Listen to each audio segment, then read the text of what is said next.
Okay, so now I've got my 4 full pages filled with continuous line and the page with the square that will be my base. So for now, I can set this aside. So the next step is to take all 4 pages, make sure they're all facing the same way, and line them up really nice so that the edges match and you have kind of a flush page. Okay, the next step now will be to fold this in half with the drawing on the inside. And we want to try carefully to line this up so the edges all match and are all nice and straight.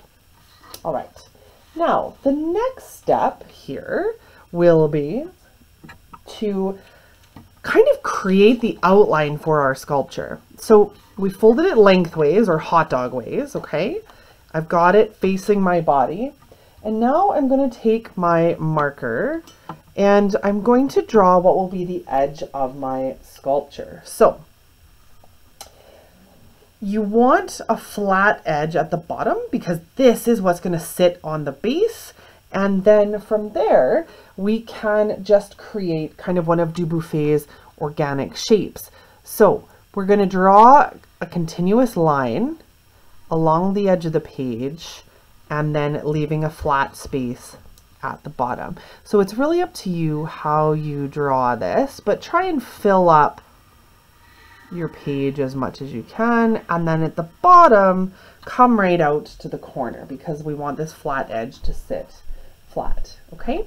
And then if we want to add a keyhole, so just a little kind of a hole in our sculpture, similar to Dubuffet's, you can draw that as well. Just kind of mark that in, what that's going to look like, and then we can go from there.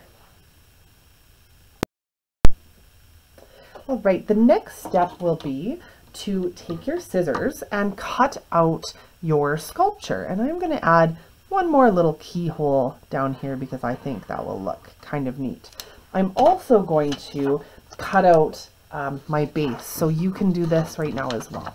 So take your scissors and cut out your square, okay, and cut out your square. And then this guy is going to be tricky because there's lots of sheets layered together. So you want to hold it as tight as you can to keep the pages from sliding around. And while you're doing that, you're going to just cut out your outline that you made a minute ago.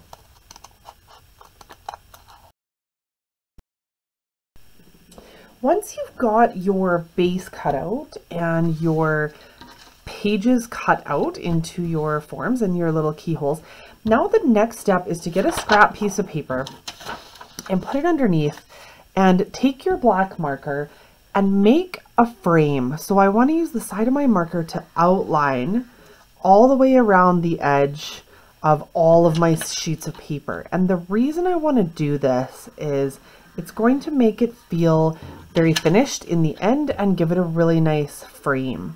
Okay, so you can start with your base and then take your 4 sheets of paper apart.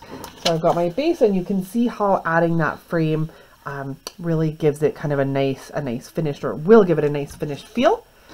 And you can take apart your 4 sheets and they should all be the same. And just do one at a time in the same way, using the side of your marker, following along the entire outer edge of your sculpture.